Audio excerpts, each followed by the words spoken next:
حکیم عمران ثاقب صاحب نے بڑی عمدگی کے ساتھ اپنے دعوے کو پیش کیا، لیکن چند باتیں میں آپ کو گوش گزار کرنا چاہتا ہوں کہ اصول مناظرہ کو مد نظر رکھتے ہوئے آپ ٹائم مجھ سے پوچھیں.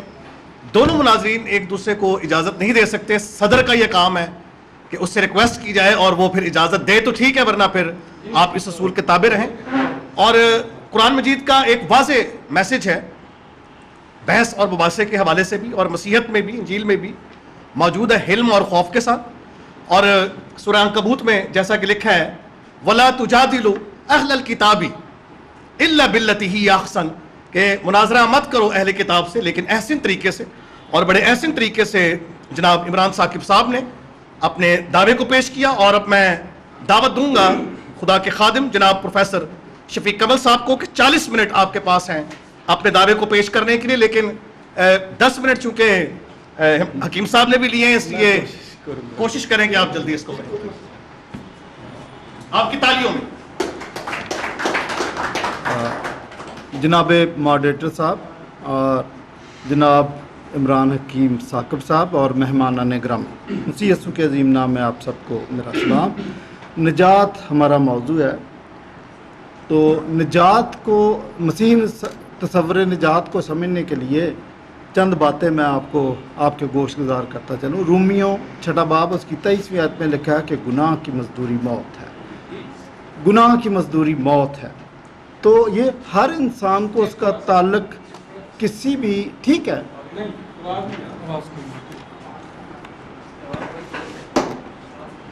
کیمرے میں تو آ رہی ہے.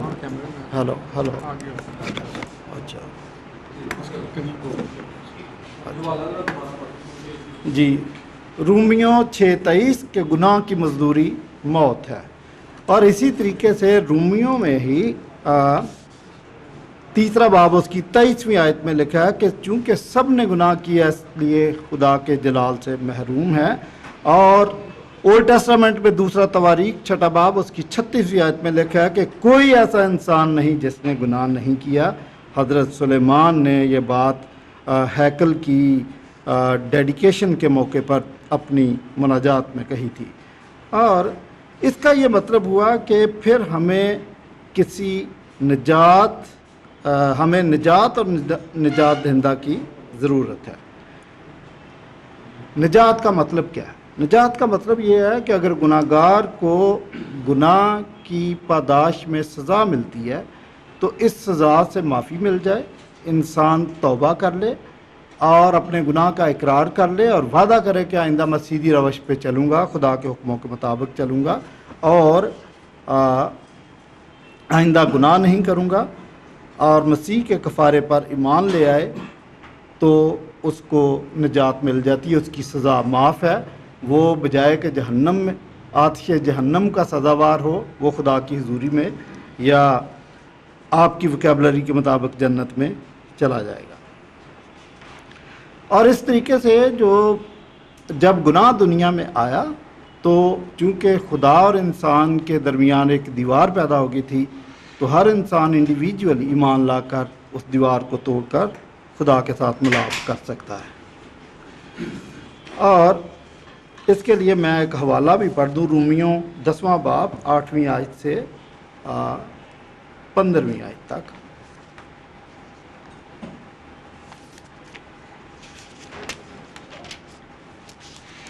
جی، رومیوں 10 باب 8ویں آیت سے 15ویں آیت تک. بلکہ کیا کہتی ہے؟ یہ کہ کلام تیرے نزدیک ہے، بلکہ تیرے منہ اور تیرے دل میں ہے. یہ وہی ایمان کا کلام ہے جس کی ہم منادی کرتے ہیں کہ اگر تو اپنی زبان سے یسوع کے خداوند ہونے کا اقرار کرے اور اپنے دل سے ایمان لائے کہ خدا نے اسے مردوں میں سے جلایا تو نجات پائے گا. کیونکہ راست بازی کے لیے ایمان لانا دل سے ہوتا ہے اور نجات کے لیے اقرار منہ سے کیا جاتا ہے. چنانچہ کتاب مقدس یہ کہتی ہے کہ جو کوئی اس پر ایمان لائے گا وہ شرمندہ نہ ہوگا، کیونکہ یہودیوں اور یونانیوں میں کچھ فرق نہیں، اس لیے کہ وہی سب کا خداوند ہے اور اپنے سب دعا کرنے والوں کے لیے فیاض ہے. کیونکہ جو کوئی خداوند کا نام لے گا نجات پائے گا، مگر جس پر وہ ایمان نہیں لائے اس سے کیوں کر دعا کریں، اور جن کا ذکر انہوں نے سنا نہیں اس پر ایمان کیوں کر لائیں، اور بغیر منادی کرنے والے کے کیوں کر سنیں، اور جب تک وہ بھیجے نہ جائیں منادی کیوں کر کریں۔ چنانچہ لکھا ہے کہ کیا ہی خوش نما ہیں ان کے قدم جو اچھی چیزوں کی خوشخبری دیتے ہیں۔ خدا ان کے کلام پر اس کی برکت ہو۔ اور نجات کے بارے میں مزید بتاتا چلوں کہ نجات کا لفظ بائبل میں 223 دفعہ آیا ہے۔ اتفاق یہ ہے کہ آپ نے بھی بڑے غور سے حکیم صاحب کو سنا تھا، کتنے حوالے انہوں نے دیے، اور جو میں دوبارہ حوالہ پوچھ رہا تھا اسی لیے پوچھ رہا تھا، بیچ میں نجات کا لفظ نہیں ہے، ترجمے میں بولتے جاتے تھے، فلاح کا لفظ بول رہے تھے اور نجات کا ترجمہ کر دیتے تھے۔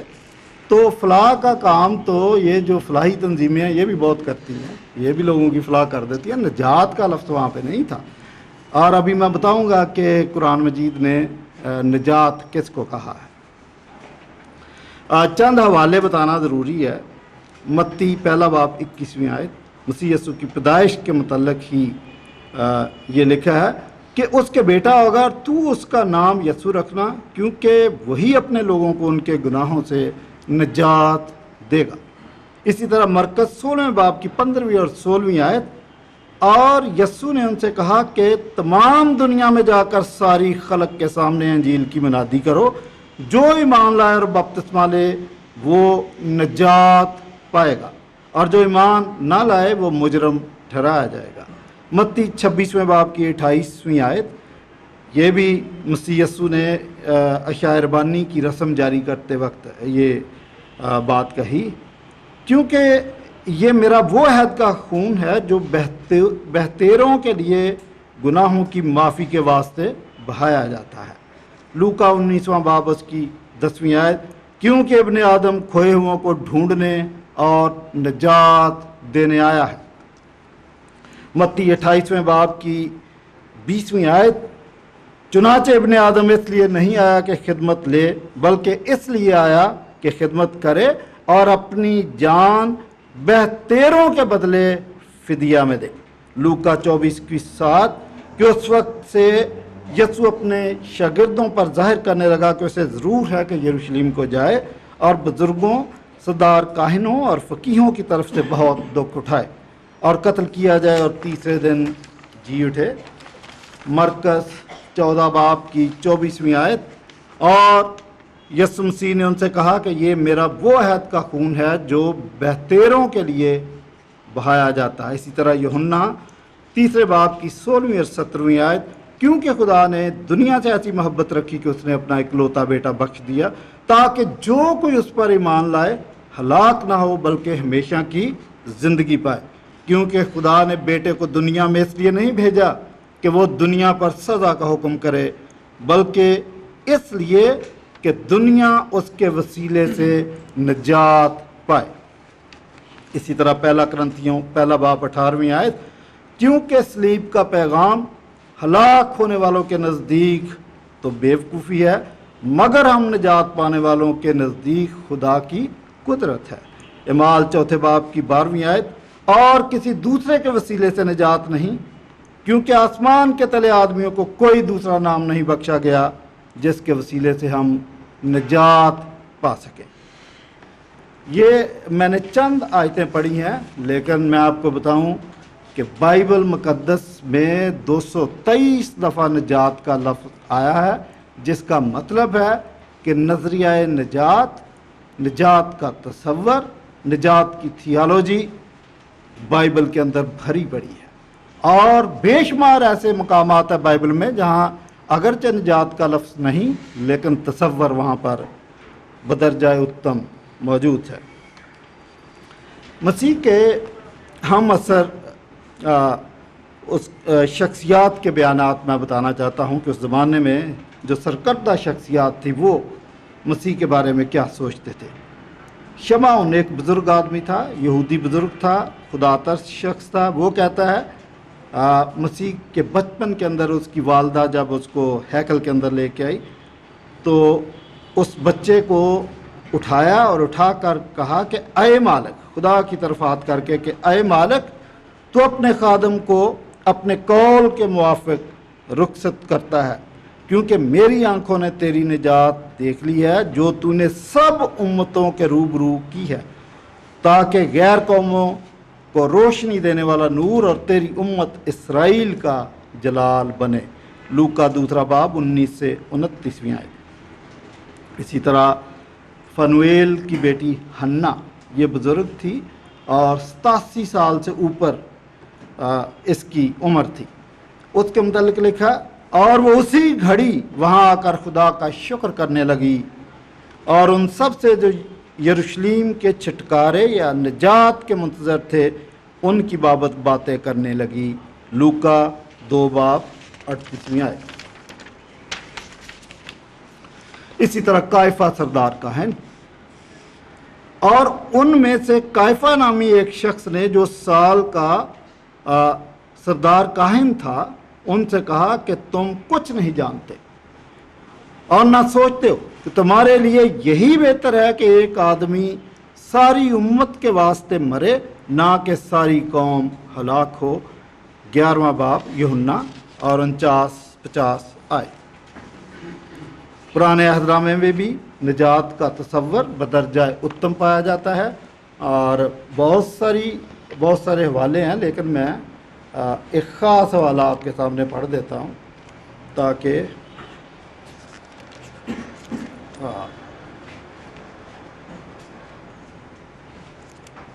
یسایہ 53 باب پڑھوں گا جی آپ کے سامنے۔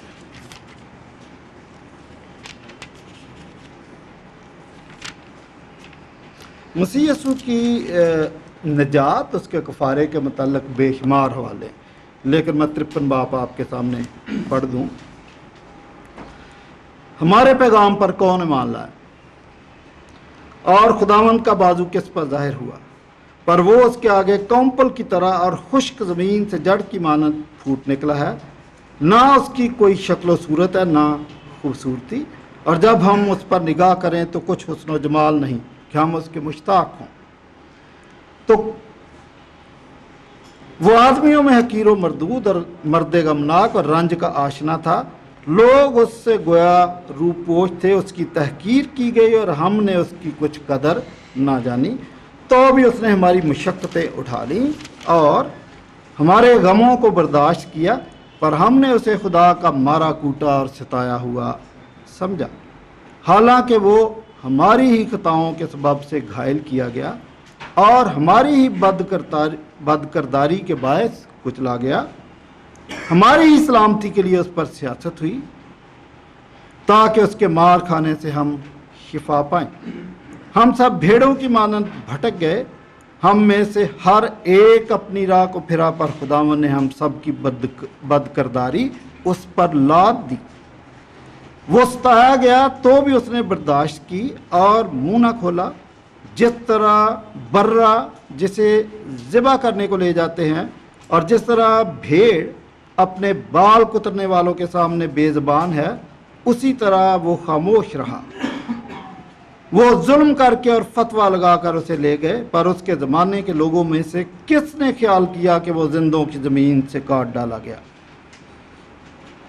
میرے لوگوں کی خطاؤں کے سبب سے اس پر مار پڑی، اس کی قبر بھی شریروں کے درمیان ٹھہرائی گئی، اور وہ اپنی موت میں دولت مندوں کے ساتھ ہوا، حالانکہ اس نے کسی طرح کا ظلم نہ کیا اور اس کے منہ میں ہرگز چھل نہ تھا، لیکن خداوند کو پسند آیا کہ اسے کچلے، اس نے اسے غمگین کیا، اور جب اس کی جان گناہ کی قربانی کے لیے گزرانی جائے گی تو وہ اپنی نسل کو دیکھے گا، اس کی عمر دراز ہوگی اور خداوند کی مرضی اس کے ہاتھ سے پوری ہوگی۔ اپنی جان ہی کا دکھ اٹھا کر وہ اسے دیکھے گا اور سیر ہوگا، اور اپنے ہی عرفان سے میرا صادق بہتوں کو راست باز ٹھہرائے گا، کیونکہ ان کی بدکرداری خود اٹھا لے گا۔ خداوند کا کلام ہے۔ یسایہ 53 باب میں نے آپ کے سامنے پڑھا، جو تصور نجات، مسیح کا کفارہ، گناہوں کی معافی، مسیح کی